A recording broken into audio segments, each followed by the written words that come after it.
Bien le bonjour et bienvenue sur la chaîne J&J. Sachez que je suis extrêmement content de faire cette vidéo. Et là vous allez me dire comme à chaque fois que je fais une vidéo. Je pense que je dis cette phrase à chaque intro, donc on va vraiment arrêter de dire ça. Non, aujourd'hui je suis vraiment content de faire cette vidéo. Déjà parce que on parle d'un thème que j'apprécie fortement, puisqu'on va parler de comics et vous n'êtes pas sans savoir que j'adore les comics. Et en plus, parce que cette vidéo est officiellement le premier featuring de la chaîne. Et donc cette vidéo est en collaboration avec Shodan, un ami de YouTube qu'on a rencontré à l'occasion de cette vidéo.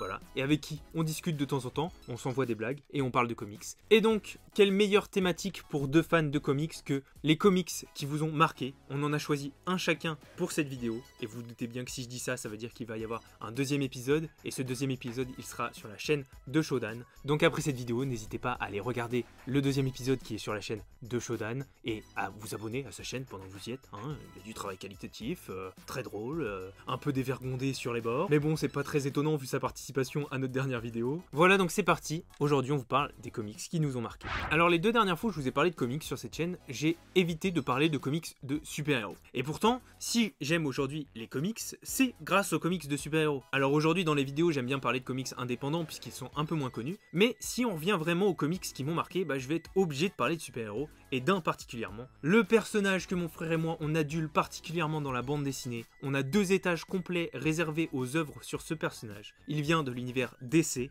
Il est considéré comme l'un des personnages les plus sombres de cet univers. Et là, j'ai plus besoin de vous dire son nom, vous avez compris de qui je parle. Je parle bien sûr de Batman. Beaucoup des derniers comics sur le Chevalier Noir de DC ont eu tendance à déshumaniser le personnage, quitte à le rendre plus proche d'une légende qu'un humain. C'est pour ça qu'aujourd'hui je vous parle de la série Batman et Robin, qui est pour moi une série vraiment atypique sur le Chevalier Noir. La série Batman et Robin explore un côté de Batman, un côté paternaliste que j'avais rarement vu dans d'autres œuvres sur lui. Pour vous faire un rapide brief de l'histoire, Talia al Ghul, qui est une chef d'une organisation terroriste mondiale, débarque chez Batman et lui dit « Tiens, voilà ton fils, éduque-le !» Oui, Batman avait couché avec une terroriste, ouais. L'image de Batman va en prendre un coup, je pense. Mais voilà, Batman se retrouve à devoir éduquer son fils, qui a été depuis toujours éduqué comme étant un assassin, et donc il a des capacités un peu hors normes, et du coup devient le nouveau porteur du costume de Robin, et donc c'est le retour du dynamique duo entre Batman et Robin, mais cette fois Robin c'est vraiment le fils de Batman, et ça change tout. Batman se retrouve confronté à un dilemme de « J'aimerais bien que mon fils reste en vie, mais pour être un bon justicier, je peux pas non plus m'inquiéter toute la journée de ce qu'il est en train de faire. » Et donc au fur et à mesure du comics, on sent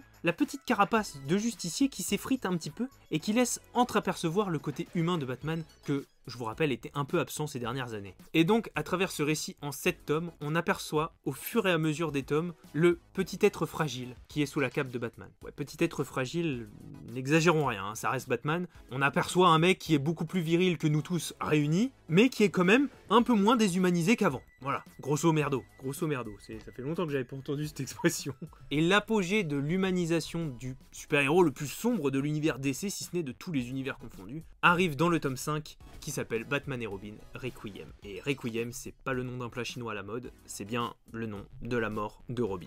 En effet, dans ces lignes, on découvre comment Batman va surmonter la mort de son fils, la mort de Robin. Et chaque chapitre va nous décrire une des étapes du deuil et comment notre super-héros fait pour survivre à cet événement qui est pas ouf, quoi. La mort d'un enfant, c'est pas ouf, enfin il paraît, quoi. On passe à la suite. Le seul bémol de cette histoire, c'est que c'est pas l'histoire la plus joyeuse du monde, quoi. On parle quand même du décès de quelqu'un, etc. Vous allez pas vous fendre la poire en lisant ça, quoi. Vous vous fendrez certainement plus la poire en regardant une de nos précédentes vidéos. J'arrive de mieux en mieux à caser notre pub, vous avez remarqué ou pas? Ou alors je me fais des illusions. Voilà, ce comics m'a extrêmement marqué parce que déjà mon frère et moi on est extrêmement fans de l'ambiance des Robins, c'est-à-dire la succession des équipiers de Batman. Donc déjà forcément ça nous parlait un peu une BD qui s'appelle Batman et Robin. Ensuite, il y avait vraiment ce côté rondon humain Batman qui m'a vraiment plu parce que j'ai tendance à beaucoup moins aimer les super-héros qui n'ont pas de faille et on était en train d'aboutir à un super-héros sans faille à la star de Superman qui me plaisait pas trop. Et donc cette BD m'a vraiment rappelé que sous la cape il y a quand même Bruce Wayne et c'est pas juste Batman. Et j'ai même pas abordé le fait que les dessins je les trouve incroyables. Hein, voilà, moi qui aime dessiner, c'est vraiment un style de dessin qui me plaît particulièrement, comme vous pouvez le voir autour de moi, c'est vraiment un style qui moi me parle beaucoup. Donc voilà, on a un peu tous les éléments réunis pour faire un comics qui m'a vraiment marqué. Et quand j'ai pensé au concept, c'est la première qui m'est venue en tête. De toute façon, moi, en général, les comics qui s'appellent Requiem, donc où on parle de la mort de quelqu'un, ça me parle bien en général, j'aime bien ce genre d'histoire. Est-ce que ça fait de moi quelqu'un de spécial d'aimer lire que des gens sont morts? Je crois qu'il y a des questions qu'il faut pas se poser dans la vie. Bon, pour la suite de la vidéo, je laisse les clés de la chaîne à Shodan pour nous décrire un comics qu'il a marqué dans sa vie. Et si je ne m'abuse, il a choisi des comics un peu particuliers, donc vraiment à votre place, je resterai parce que on est loin d'un Batman assez classique. Je crois qu'il a vraiment choisi des trucs un peu originaux. Donc Shodan, c'est à toi.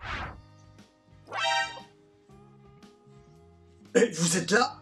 Bah bon, ok. J'arrive.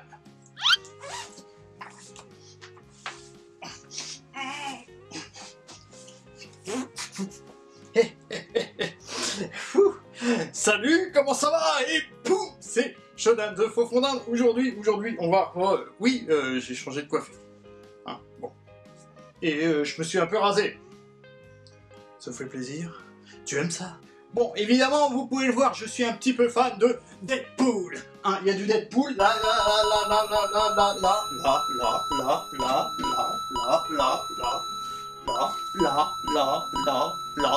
Il y a du Deadpool. Mais je vais pas parler du Deadpool. Ah, pourquoi? Parce que...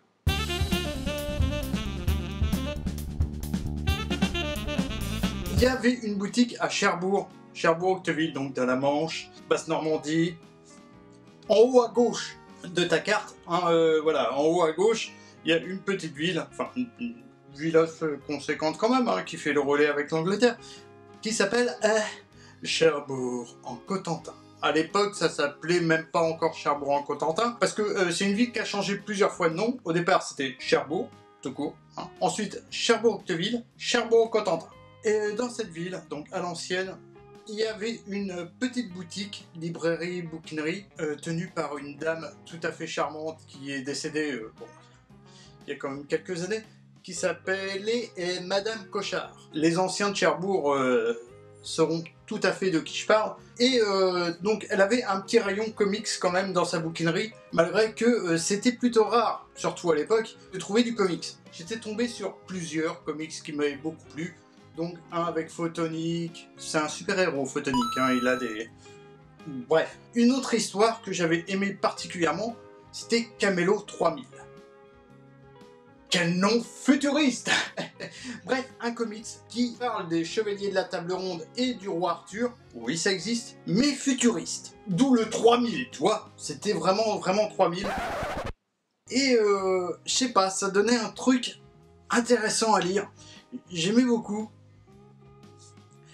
Donc je l'avais acheté, pas forcément à l'époque, mais bon, au fur et à mesure des déménagements et autres, cette bande dessinée a été totalement perdue dans les limbes, les profondeurs pleines de microbes de l'oubli.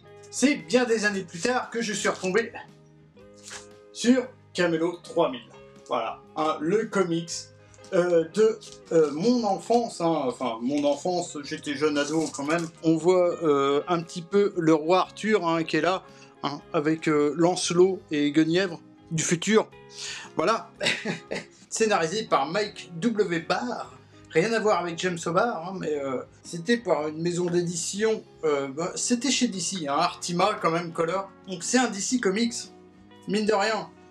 Et ça date de 1984. Bon, c'est sorti, j'étais pas très vieux, hein, mais bon, c'est bien des années plus tard. Et j'ai cassé la protection. Voilà, par exemple, ça c'était un de ceux qui m'a marqué, parce que j'aimais bien. Voilà, et vous dites mettre des poupous, hein. Des idée de mettre des poupous, d'accord. Allez, c'était Shodan pour la chaîne JJ, cette vidéo est déjà 10 fois trop longue, et boum, et boum.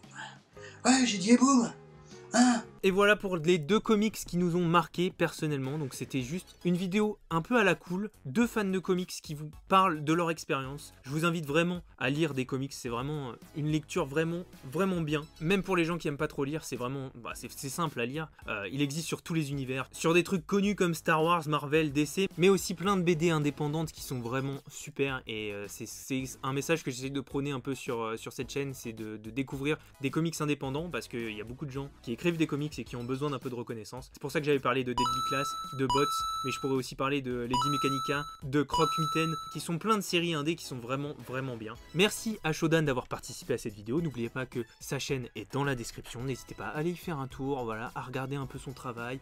Il prépare une web série qui va pas piquer des hannetons, je pense. Voilà, il fait plein de concepts différents. Il parle de séries, de films. Allez voir, c'est vraiment bien. Merci à tous d'avoir regardé cette vidéo.